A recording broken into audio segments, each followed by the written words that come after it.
दिल्ली विधानसभा चुनाव में आम आदमी पार्टी की हार के बाद अरविंद केजरीवाल को लेकर कई दावे किए जा रहे हैं। बीजेपी नेता आम आदमी पार्टी पर तीखे हमले बोल रहे हैं। वहीं लोकसभा चुनाव में एक साथ मिलकर लड़ने वाली कांग्रेस और आप के आपसी रिश्तों में दिल्ली विधानसभा चुनाव के दौरान से ही जबरदस्त तनातनी देखने को मिल रही है। हरियाणा विधानसभा चुनाव में कांग्रेस की हार और दिल्ली चुनाव में आप की हार के बाद दोनों दलों के रिश्ते तल्ख होते जा रहे हैं।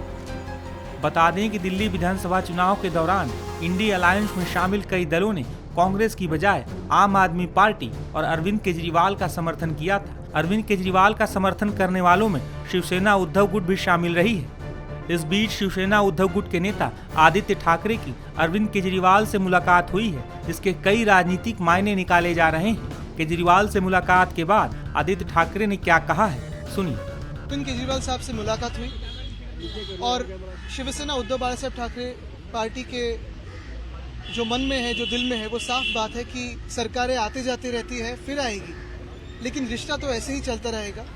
और यही कहने हम आए थे।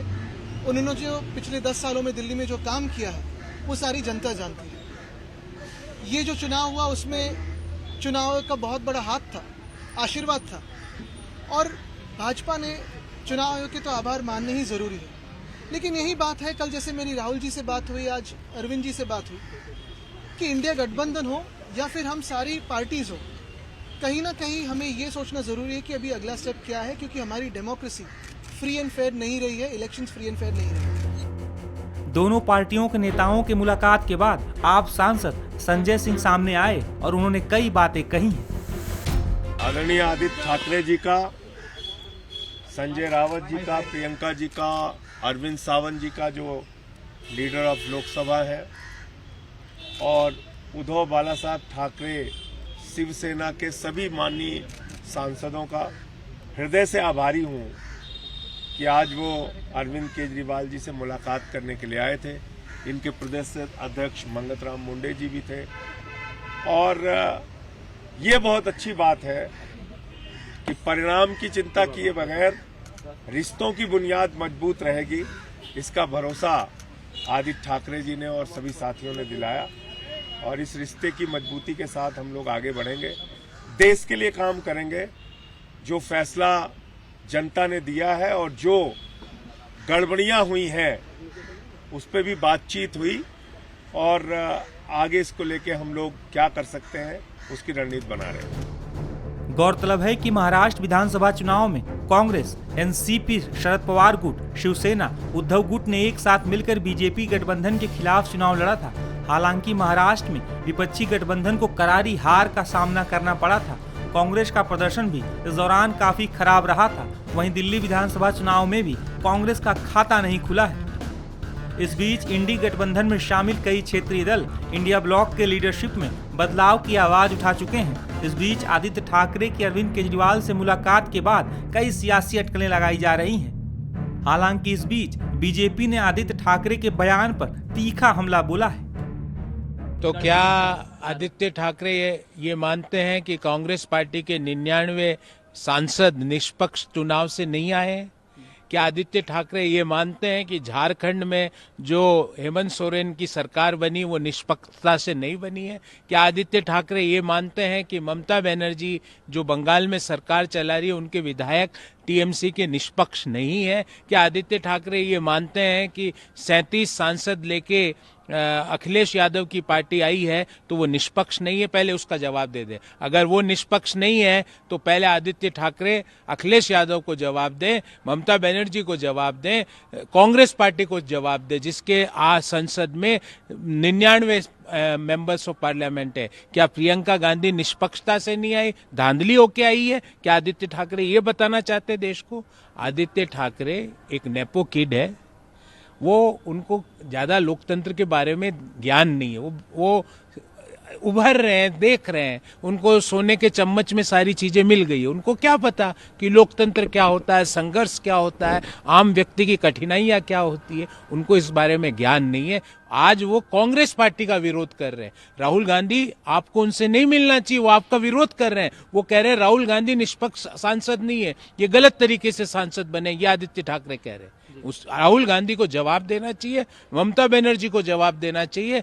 रही बात भारतीय जनता पार्टी की, तो भारतीय जनता पार्टी के कार्यकर्ता होने के नाते मैं आदित्य ठाकरे को कहना चाहता हूं कि भारत में संविधान के अनुसार शासन चलता है और संविधान के अनुसार इलेक्शन कमीशन एक निष्पक्ष संस्था थी, है और आगे भी रहेगी। ये आप कान खोल के सुन लीजिए। ये इंडी गठबंधन का एंड हो चुका है, पर द एंड होने करना चाहते हैं आदित्य ठाकरे। अब उनको शरद पवार में भी दोष नजर आ रहा है। उनको शरद पवार की निष्पक्षता पे आदित्य ठाकरे और उद्धव शिवसेना को भरोसा नहीं है। उद्धव सेना को भरोसा सिर्फ उद्धव ठाकरे पे है, माननीय शरद दादा पवार पे नहीं है। तो आज वो जो व्यक्ति, इवन मैं भारतीय जनता पार्टी का कार्यकर्ता होने के बावजूद आदरणीय शरद पवार जी का आदर करता हूं, पर उद्धव शिवसेना ठाकरे को उन पे भरोसा नहीं है। तो ये इंडी जो एंड हुआ था, अब द एंड की तरफ बढ़ रहा है। अब उसकी अंत्योष्टि पूर्ण रूप से उद्धव ठाकरे जैसे लोग कर रहे हैं। दिल्ली विधानसभा चुनाव में आम आदमी पार्टी और अरविंद केजरीवाल की हार के बाद कांग्रेस नेता भी उन पर लगातार हमले बोल रहे हैं। दिल्ली ने किसी को हराया नहीं, दिल्ली ने केजरीवाल को एज ए मुख्यमंत्री हटाया है। हम साथ लड़ते तो और भी बुरा हश्र होता, ये मैं उनको बता देता हूँ। इन लोगों को दिल्ली में जानते नहीं, दिल्ली की जनता ने तय कर लिया था कि अरविंद केजरीवाल को हराना है। 7, 8, 10 पार्टियां भी उनके साथ लड़ लेती तो भी वो हारते। उनका हारना तय था, निश्चित था। आपको अगर चाहते थे कि आप वो सही रास्ते पर आए तो उनको कहते कि उन्होंने जो कुकर्म किए पिछले 3 साल में वो ना करते। जिस तरीके से वो बार बार विपक्ष को, कांग्रेस के हमारे नेताओं को गाली देते थे, वो गाली देना बंद कर देते। जिस तरीके से उन्होंने शराब में उल्टे सीधे काम किए, शीश महल में उल्टे सीधे काम किए, दिल्ली की सड़कों को बर्बाद किया, वो ना करते। उनके कुशासन के ऊपर, उनके भ्रष्टाचार के ऊपर उनके खिलाफ वोट पड़ा है। साथ लड़ने से, नहीं लड़ने से ये थोड़ी होता है कि खराब सरकार जो है दोबारा चुन जाएगी। देखिए, एक तो ऐसा है, मुझे लगता है कि हमको ज्यादा वोट मिलना चाहिए था, लेकिन हुआ क्या, जो मुझे बार बार धीरे धीरे पता चला कि हम लोगों ने जो मुद्दे उठाए उससे एक एंटी आम आदमी वेव तो दिल्ली में चल गई। बीजेपी तो 1-2 बात को, शीश महल कुछ और करती थी, उससे कोई सरकारें नहीं बदलती हैं। जो पूरा माहौल बनाया उनके खिलाफ, वो हमारी पार्टी ने मुद्दे उठाए। लेकिन बहुत से वोटरों ने मुझसे कहा कि साहब आप तो 2024 में साथ लड़े थे, हम कैसे जाने कि दोबारा साथ नहीं हो जाएंगे। तो वो एक ऐसा विकल्प ढूंढ रहे थे जहां कहीं भी उन्हें इलेक्शन के बाद भी गलती से भी अरविंद केजरीवाल का चेहरा न दिख जाए। इतनी घृणा और इतनी नफरत अरविंद केजरीवाल के खिलाफ वोटरों में हो गई थी। शायद हम भी उस बात को पूरी तरीके से नहीं पढ़ पाए और हमारे को भी उन्होंने उनकी परछाई में आगे पीछे लोगों ने देखा। दूसरा, जो मुस्लिम और दलित वोटर था, वो भी इनसे बहुत नाराज था। वो कांग्रेस की तरफ आना चाहता था, लेकिन प्राथमिक रूप से वो दोनों चाहते थे कि कुछ भी हो, कितना भी खराब केजरीवाल हो, हम बीजेपी को नहीं चाहते। तो वो चाहते हुए भी कांग्रेस उसकी फर्स्ट चॉइस थी, लेकिन क्योंकि उसको लगा कि अगर हम वोट शिफ्ट करेंगे तो शायद बीजेपी ना जीत जाए, वो आम आदमी में जाकर पहुंच गई। जो लोग कहते हैं ना कि सर इतना उनको वोट मिल गया, इनका वोट उनको इसलिए ही मिला क्योंकि लोगों को बीजेपी में उस तरीके का विकल्प नहीं दिख रहा था जिस तरीके का विकल्प वो देखना चाहते थे। नहीं तो आम आदमी की 22-23 छोड़िए 11-12 सीटें भी नहीं आती। वहीं अब अरविंद केजरीवाल को लेकर कई सियासी अटकलें लगाई जा रही हैं। कांग्रेस की ही नहीं बल्कि बीजेपी की भी केजरीवाल के अगले कदम पर निगाहें टिकी हुई हैं।